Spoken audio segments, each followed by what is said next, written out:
Hello and welcome to the Blood Reds Morning Bulletin. I'm joined by my fellow Liverpool.com writer Dave Comerford, and today we're going to discuss a little bit about the under-21 international fixtures that happened yesterday. Firstly, England under-21s played a friendly game where Harvey Elliott featured and Rhian Brewster also scored. What did you see the game, or did you were you surprised that Harvey Elliott was only called up to the under-21 squad? After he's looked quite impressive so far for Liverpool, even though he may have struggled a little bit defensively. He's looked quite promising attacking me anyway. Yeah, I think, with England, obviously playing a different system, sometimes would see a back three, for example. Would that maybe suit Elliott more than the Liverpool system where, there maybe isn't the cover behind them and maybe the defensive weaknesses perhaps wouldn't matter as much, that's something you could consider. But with the whole sort of selection thing, there was a report from Sky a day or so before Southgate actually named his squad that Elliott was kind of in and around it. And he was in the manager's thought, I think was the phrase that got used. So in the end, he just missed out. I think Tony got his first call up, but Elliott didn't manage to get his. He was probably fractionally out of the equation. But then Calvin Phillips got injured after that, and you thought maybe we might see him kind of called up there. But in the end, I think it probably made sense that it wasn't him as a kind of like for like replacement because obviously, different kind of player. But yeah, it's interesting because, if you look at it, you've got an Elliott he's only 19, I think, but still playing. I think he started 5 or 6 games for Liverpool, who are obviously one of the best teams in England, one of the highest profile teams. Naturally, that is going to put him on the manager's radar. And I think sort of in possession, he has been one of Liverpool's most impressive players so far. And he's got this sort of, I think the thing that always strikes me about him is his decision making, really, and the maturity he has on the ball in terms of the passes he chooses and things like that compared to other players at his age group. So I'm not surprised that from that point of view that he was on the radar of the manager. And if he continues playing a decent amount, I'm sure he'll get his first caps before the end of the season. But yeah, a bit strange to go from sort of the periphery of the senior squad to then only being a substitute, I suppose, for the under-21s. But maybe there was a reason for that beyond sort of the hierarchy that Lee Carsley, who I think is the under-21 manager, has. Yeah, of course, and I do want to give Rhian Brewster a shout out, who hasn't really scored yet for Sheffield United, but he did get his first England under-21 goal. So credit to him, and hopefully he's able to use that goal and kick on because he was fairly prolific while at Liverpool. But back to Elliott, I mean, I'm sure if he does miss out on the England squad for the World Cup, which looks quite likely at the moment, given that it is the squad announcement is just about a month away.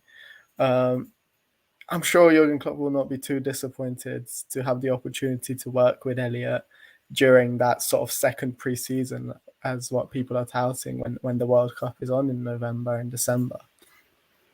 Yeah, I was looking about this yesterday. I think the players might be going to Dubai or something like that during the World Cup.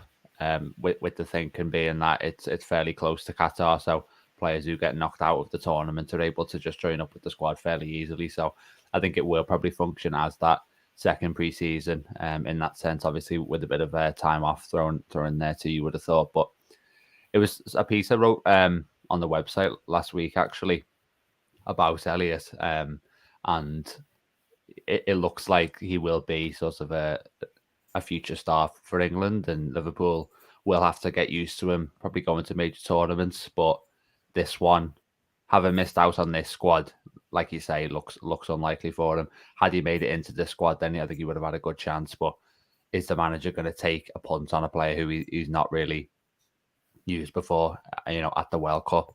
It's not impossible, and certainly Elliott could make a strong case between now and the squad announcement. But if it does feel really unlikely at this stage, so yeah, we probably won't see Elliott in the squad. And another player who I kind of wrote about in that piece was Fabio Carvalho as well, because he made his debut for Portugal's under-21s, I think, in the spring, and did really well. And his profile has obviously increased massively in the past few months because, playing for Liverpool, moving from Fulham, and the way he started the season as well. You think, if he'd been able to sneak into the Portugal squad, if he hadn't got injured, and he got a chance, maybe there's a couple of injuries, things like that, he could have even been kind of a sort of shock inclusion at this stage. But it looks like both of those players are now going to have the time off or the extra pre-season, like you say, in the winter. And that's going to be really valuable for Liverpool because they've both shown in the early weeks of the season that they can make a big contribution. So to have those players not maybe exerting themselves in Qatar and to have Klopp kind of in control of their workload and what they're doing is very valuable, yeah. And I think it's another thing we can hopefully feel the benefits of in the second half of the season. Yeah, I think I have to agree. I think that's an interesting point about Cavallo as well. I was kind of surprised to not even see him get a call up to the under-21 squad, but like you mentioned, it might have just been down to his injuries, even though he did feature for Liverpool's under-21 side against Leicester. I'm sure, given the fact that Elliott is still adjusting to this midfield role, and we have seen him struggle defensively at least, I think having that pre-season, that extra pre-season in November to work on perhaps that side of his game, and in terms of Cavallo, he hasn't really had that much time to adjust, even though he has been at Liverpool since the beginning of pre-season. I feel like that is going to be a really, really valuable experience for both of them. And obviously with some of the senior players at the World Cup, Klopp will be able to kind of focus on them firsthand as well. Yeah, and another interesting thing really from the Elliott angle is, Henderson obviously back from injury after the international break or during the international break as it might be now. But who is going to be the first choice in that position? You might lean towards Henderson, but the sort of level that he's at now and the sort of decline in his performances means that I don't think it's particularly secure. And, England will be fancying themselves to make a pretty deep run at the World Cup, given how they've done in the last couple of major tournaments. And Henderson will almost certainly be part of that squad. So if he's kind of out of action for most of November and December playing for England, then does that open the door for Elliott to kind of make that spot his again in the second half of the season when the Premier League resumes? Because maybe Henderson takes the spot back now, but can Elliott then wrestle it from him again, that kind of right centre midfield spot? And like you say, if he can do that valuable defensive work with him, which is probably something that he will have identified as something that requires improvement, then he'll be even sort of better placed to tie down the spot. So yeah, it's the dynamics of it really interesting from that point of view. Yeah, I think that's going to be a fascinating watch to see. Obviously, Elliott as the younger gun and Henderson as the kind of midfielders probably entering his twilight years, and Elliott is definitely the one for the future. But another player who made his mark on under-21 duty yesterday is Ben Doak, who's been a revelation since arriving at Liverpool, and he made history last night for Scotland, becoming the youngest ever scorer at under-21 level for the country.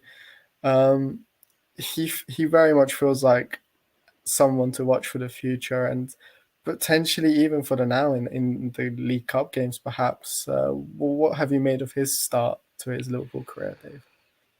Well, it's been brilliant, really. He's generated quite a buzz already. I think you mentioned the League Cup.